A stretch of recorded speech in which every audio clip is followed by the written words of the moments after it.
है उस भार को समाप्त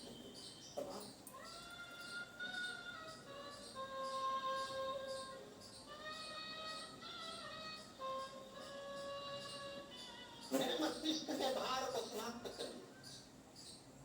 भगवान नारायण ने पूछा लक्ष्मी देवी से क्या बात है, क्या हुआ? तो कहा कि ये दुर्लोचन बड़ा परेशान कर रहा है, दब कर चलाता है, बहुत तकलीफ होता है, सब नष्ट कर दिया इसने, सब उसी समय पर भगवान नारायण ने कहा कि देवी ये बताओ कि इसको समाप्त कौन करता है?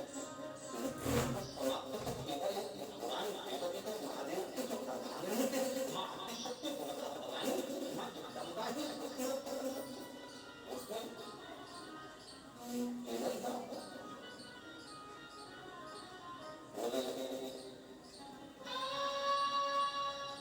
बोले जगती माता तुम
महाभारत में तो यहाँ तक वर्णन है कि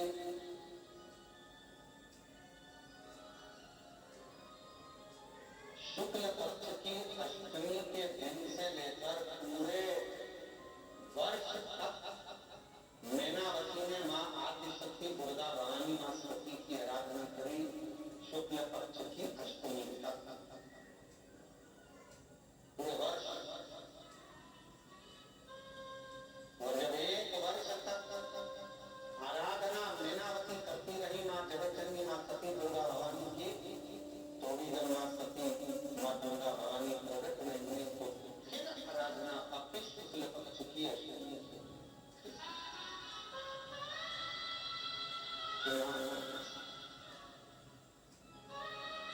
फिर माँ सती माँ दुर्गा भवानी स्वयं जगतजननी जगदम्बा प्रकट।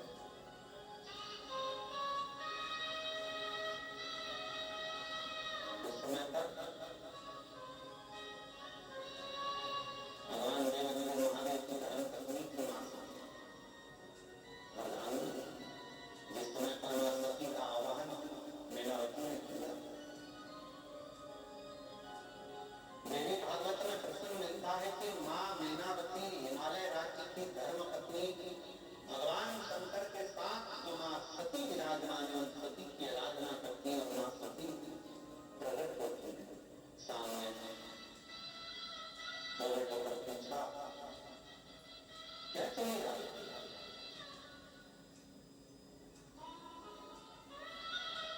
आप क्या मैं आपको क्या दे सकती हूँ। मैनावती ने कहा कि बस एक निवेदन है आपसे, आप मेरी पुत्री बन गई, आप मेरी बेटी। माँ सती ने शिव जी का स्मरण किया और कहा कि अगर मैं आपको वर दूं कि मेरे जैसी बेटी तुम्हारे घर में जन्म ले ले तो मुझे स्वीकार करना।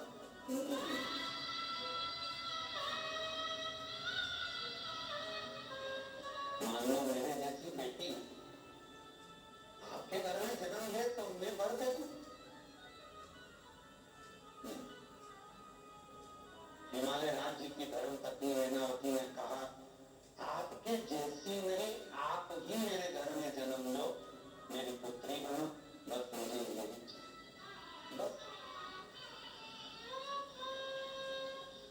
और मुझे कुछ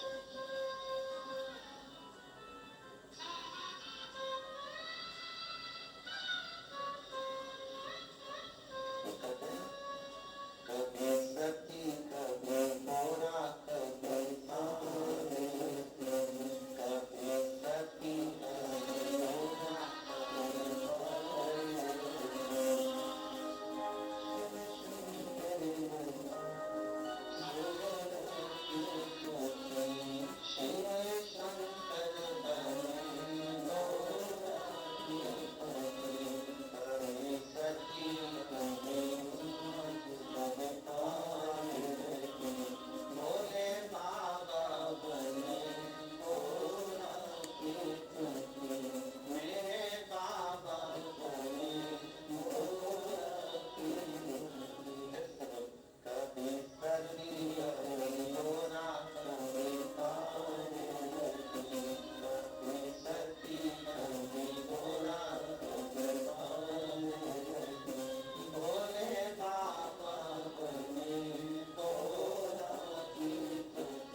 माँ ने तुरंत कहा कि अगर मेरे जैसी कोई बेटी मिल जाए, मेरे जैसी कोई पुत्री आ जाए तुम्हारे घर में तो ना ना ना ना, मुझे तो आप ही चाहिए। जरा विचार करिएगा इस संवाद पर, शिव महापुराण के चरित्र पर स्मरण करिएगा कि माँ कैसी होती है, शिव कैसे होते हैं। भगवान शंकर को माँ सती ने उस समय पर स्मरण किया और माँ सती ने कहा, माता सती ने मैनावती से कहा कि मैं वचन तो दूंगी पर पहले मैं शिव की आज्ञा लूं। मुझे बेटी के रूप में पाना है तो कोई साधारण बात नहीं हो सकती। सती जी ने कहा मुझे पहले शंकर जी से पूछना पड़ेगा, भोले बाबा से मुझे पूछना पड़ेगा, क्योंकि तुम्हारे घर में अगर बेटी के रूप में जन्म लूंगी तो पहले मुझे ये सती का शरीर तो छोड़ना पड़ेगा ना। ये चोला छोड़ूंगी तब तो अगला चोला ओढ़ूंगी। अभी तो मैं दक्ष प्रजापति की बेटी हूं, अभी मैं माता प्रसूति की कन्या हूं, और जब तुम्हारी कन्या बनूंगी, तुम्हारी बेटी बनूंगी तो मुझे ये चोले को छोड़ना पड़ेगा। और इस चोले को छोड़ना कोई साधारण बात नहीं है। इस चोले को छोड़ना कोई साधारण बात नहीं है। इसको छोड़ने के लिए मुझे शिव की आज्ञा लेना पड़ेगी, शंकर।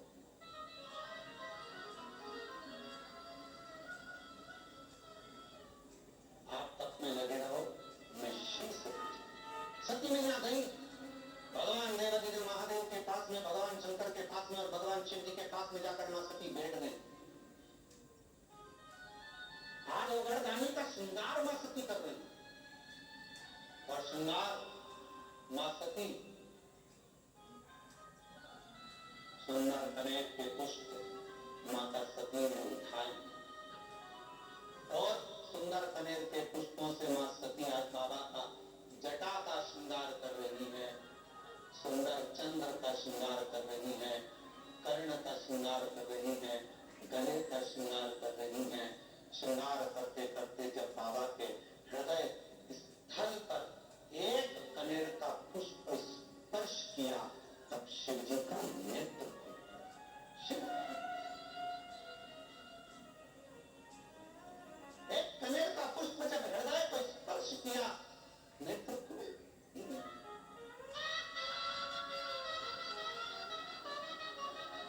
कितना सुंदर कहा है। शिव महापुराण की कथा वर्णन करती है, यदि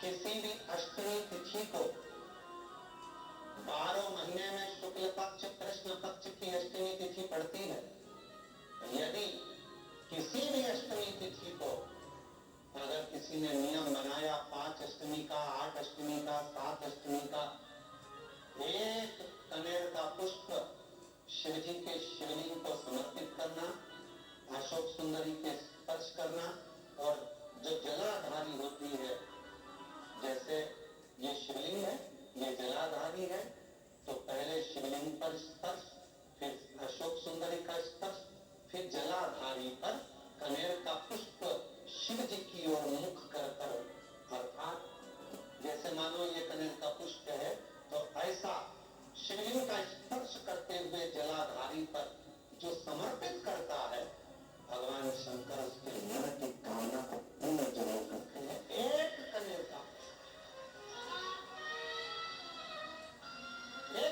का पुष्प मां श्रृंगार कर रही है, कनेर के पुष्प से माता सती श्रृंगार कर रही है। पहले जटा का श्रृंगार किया, बड़ा